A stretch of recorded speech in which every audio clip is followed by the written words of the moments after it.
ನಮಸ್ಕಾರ ವೀಕ್ಷಕರೇ, ರಾಜಕೀಯ ರಣರಂಗದ ಕ್ಷಣದ ಮಾಹಿತಿಯನ್ನು ನೀಡುವ ನಮ್ಮ ಚಾನಲ್ಗೆ ನಿಮಗೆಲ್ಲರಿಗೂ ಸ್ವಾಗತ. ಕರ್ನಾಟಕ ರಾಜಕಾರಣದಲ್ಲಿ ಈಗ ಉಪಚುನಾವಣೆಯ ಬಿಸಿ ಜೋರಾಗಿದೆ.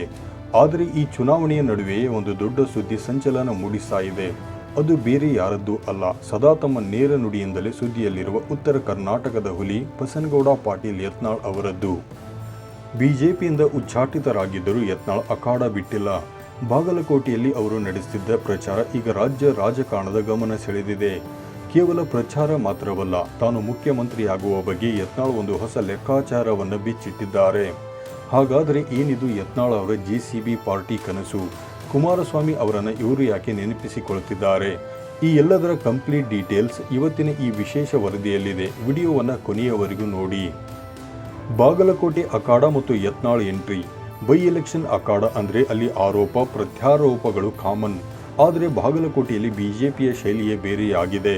ಇಲ್ಲಿ ಬಿಜೆಪಿಯಿಂದ ಉಚ್ಚಾಟಿತ ನಾಯಕರಾಗಿರುವ ಬಸನಗೌಡ ಪಾಟೀಲ್ ಯತ್ನಾಳ್ ಅಖಾಡಕ್ಕೆ ಇಳಿದಿದ್ದಾರೆ. ಪಕ್ಷದಿಂದ ಹೊರಗಿದ್ದರೂ ಅವರು ಬಿಜೆಪಿ ಪರವಾಗಿ ಮತಯಾಚನೆ ಮಾಡ್ತಿರೋದು ಎಲ್ಲರ ಹುಬ್ಬೇರಿಸುವಂತೆ ಮಾಡಿದೆ. ಯತ್ನಾಳ್ ಪ್ರಚಾರದ ಶೈಲಿ ಹೇಗಿತ್ತು ಅಂದರೆ, ಅವರು ನೇರವಾಗಿ ಜನರಿಗೆ ಒಂದು ಸಂದೇಶ ಕೊಟ್ಟಿದ್ದಾರೆ. ನಾವೆಲ್ಲ ಒಂದಾಗಿದ್ದೀವಿ, ಒಡೆದಾಡಿಕೊಂಡಿದ್ದವರೆಲ್ಲ ಈಗ ಒಂದಾಗಿದ್ದೀವಿ, ನೀವು ಒಂದಾಗಿ ಬಿಜೆಪಿಗೆ ಓಟ್ ಹಾಕಿ ಅಂತ ಹೇಳುವ ಮೂಲಕ ಮತದಾರರನ್ನು ಸೆಳೆಯುವ ಪ್ರಯತ್ನ ಮಾಡಿದ್ದಾರೆ. ಇಲ್ಲಿ ಗಮನಿಸಬೇಕಾದ ಅಂಶ ಅಂದರೆ, ಬಿಜೆಪಿ ರಾಜ್ಯಾಧ್ಯಕ್ಷ BY ವಿಜೇಂದ್ರ ಮತ್ತು ಮಾಜಿ ಸಿಎಂ BS ಯಡಿಯೂರಪ್ಪ ಅವರು ಅಬ್ಬರಿಸಿ 2 ಕ್ಷೇತ್ರಗಳನ್ನು ಗೆಲ್ಲಿಸಬೇಕಿತ್ತು. ಆದರೆ ಅಚ್ಚರಿಯ ರೀತಿಯಲ್ಲಿ ಯತ್ನಾಳ್ ಅವರು ಇವರಿಬ್ಬರನ್ನು ಓವರ್ಟೇಕ್ ಮಾಡಿ ಅಖಾಡದಲ್ಲಿ ಅಬ್ಬರಿಸುತ್ತಿದ್ದಾರೆ. ಯತ್ನಾಳ್ ಸಿಎಂ ಕನಸು ಮತ್ತು ಜೆಸಿಬಿ ಪಾರ್ಟಿ. ಇದೇ ಪ್ರಚಾರದ ನಡುವೆ ಯತ್ನಾಳ್ ತಮ್ಮ ಮನದಾಳದ ಕನಸನ್ನು ಬಿಚ್ಚಿಟ್ಟಿದ್ದಾರೆ. ಅದೇ ಸಿಎಂ ಪಟ್ಟದ ಲೆಕ್ಕಾಚಾರ. ಯತ್ನಾಳ್ ಹೇಳುವ ಪ್ರಕಾರ ಅವರದ್ದು ಜೆಸಿಬಿ ಪಕ್ಷವಂತೆ. ಮುಂದೆ ಅವರು NDA ಸೇರಬೇಕೋ ಬೇಡವೋ ಅನ್ನೋದರ ಬಗ್ಗೆ ಯೋಚನೆ ಮಾಡ್ತೀವಿ ಅಂತಲೂ ಹೇಳಿದ್ದಾರೆ. ಇನ್ನು ಇಲ್ಲಿ ಯತ್ನಾಳ್ ಅವರು ಒಂದು ಇಂಟ್ರೆಸ್ಟಿಂಗ್ ಉದಾಹರಣೆ ಕೊಟ್ಟಿದ್ದಾರೆ. ಕುಮಾರಸ್ವಾಮಿ ಅವರು 40ರಿಂದ 45 ಸೀಟು ಇಟ್ಟುಕೊಂಡು ಮುಖ್ಯಮಂತ್ರಿಯಾಗಲಿಲ್ವಾ? ಹಾಗೆ ನಾನು ಕೂಡ 40 ಸೀಟು ತಗೊಂಡು ಕರ್ನಾಟಕದ ಮುಖ್ಯಮಂತ್ರಿಯಾಗಿ ಜೆಸಿಬಿ ರಾಷ್ಟ್ರೀಯ ಅಧ್ಯಕ್ಷನಾಗಿ ಇರ್ತೀನಿ ಅಂತ ಗುಡುಗಿದ್ದಾರೆ. ಅಷ್ಟೇ ಅಲ್ಲ, ಅವರು ಸಿಎಂ ಆದ ಮೇಲೆ ಈಗ ಯಾರ್ಯಾರು ಗೆದ್ದು ಬಂದಿರ್ತಾರೋ ಅವರೆಲ್ಲರಿಗೂ ಸಚಿವ ಸಂಪುಟದಲ್ಲಿ ಸ್ಥಾನ ಕೊಡುವ ಬಗ್ಗೆ ವಿಚಾರ ಮಾಡ್ತೀನಿ ಅಂತಲೂ ಒಂದು ಆಫರ್ ಕೊಟ್ಟಿದ್ದಾರೆ. ಆದರೆ ಇದು ಕೇವಲ ಆಶ್ವಾಸನೆ ಮಾತ್ರ, ಗ್ಯಾರಂಟಿ ಅಲ್ಲ ಅನ್ನೋದನ್ನು ಸ್ಪಷ್ಟಪಡಿಸಿದ್ದಾರೆ. ಯಡಿಯೂರಪ್ಪ ಮತ್ತು ವಿಜೇಂದ್ರ ವಿರುದ್ಧದ ತಂತ್ರ. ಯತ್ನಾಳ್ ಅವರ ಈ ನಡೆ ಕೇವಲ ಚುನಾವಣಾ ಪ್ರಚಾರಕ್ಕಷ್ಟೇ ಅಲ್ಲ, ಇದರ ಹಿಂದೆ ದೊಡ್ಡ ರಾಜಕೀಯ ತಂತ್ರಗಾರಿಕೆ ಇದೆ ಅನ್ನೋದು ವಿಶ್ಲೇಷಕರ ಮಾತು. ಒಂದು ಕಡೆ ಯಡಿಯೂರಪ್ಪ ಅವರ ಪುತ್ರ ವಿಜೇಂದ್ರ ಅವರನ್ನು ಗುರಿಯಾಗಿಸಿಕೊಂಡು ಯತ್ನಾಳ್ ದಾಳಿ ಮಾಡ್ತಿದ್ರೆ, ಮತ್ತೊಂದು ಕಡೆ ಬಿಜೆಪಿಯಲ್ಲೇ ಉಳಿಯುವ ಪ್ರಯತ್ನವನ್ನು ಮಾಡ್ತಿದ್ದಾರೆ ಎನ್ನಲಾಗಿದೆ. ಈಗ ಬಾಗಲಕೋಟೆಯಲ್ಲಿ ಚರಂತಿಮಠ್ ಅವರು ಅಭ್ಯರ್ಥಿ. ಇವರು ಯಡಿಯೂರಪ್ಪನವರ ಪರಮಾಪ್ತರು. ಅವರ ಪರವಾಗಿಯೇ ಯತ್ನಾಳ್ ಪ್ರಚಾರಕ್ಕೆ ಹೋಗ್ತಿರೋದು ನೋಡಿದರೆ ಇದು ಬಿಜೆಪಿಗೆ ವಾಪಸ್ ಹೋಗುವ ಹೈ ಡ್ರಾಮಾ ಅಂತ ಕಾಂಗ್ರೆಸ್ ನಾಯಕರು ಟೀಕಿಸುತ್ತಿದ್ದಾರೆ.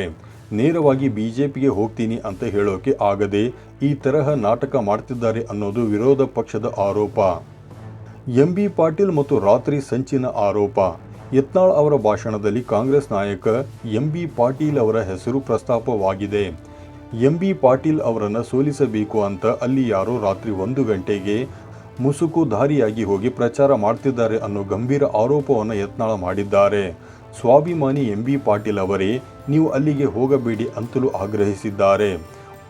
ಒಂದು ಕಡೆಗೆ ಯತ್ನಾಳ್ ಅಬ್ಬರಿಸುತ್ತಿದ್ದರೆ ಇನ್ನೊಂದು ಕಡೆ BSY ಮತ್ತು BY ವಿಜೇಂದ್ರ ನಿಗೂಢ ರಣತಂತ್ರ ಹೂಡುತ್ತಿದ್ದಾರೆ. ಇತ್ತ ಕಾಂಗ್ರೆಸ್ ನಾಯಕರು ತಮ್ಮ ಗ್ಯಾರಂಟಿ ಅಸ್ತ್ರಗಳ ಜೊತೆಗೆ ಪಂಚಪರಮಾಸ್ತ್ರ ಪ್ರಯೋಗಿಸುತ್ತಿದ್ದಾರೆ. ಈ ಮಾತಿನ ಮಂತ್ರಗಳ ನಡುವೆ ಜನರ ಮನಸ್ಸು ಯಾರ ಕಡೆ ವಾಲುತ್ತೆ ಅನ್ನೋದೇ ಈಗ ಕುತೂಹಲ ಮೂಡಿಸಿದೆ. ವೀಕ್ಷಕರೇ, ಯತ್ನಾಳ್ ಅವರ ಈ 40 ಸೀಟಿನ ಸಿಎಂ ಲೆಕ್ಕಾಚಾರ ಕರ್ನಾಟಕ ರಾಜಕಾರಣದಲ್ಲಿ ಈಗ ಹೊಸ ಚರ್ಚೆಗೆ ನಾಂದಿ ಹಾಡಿದೆ.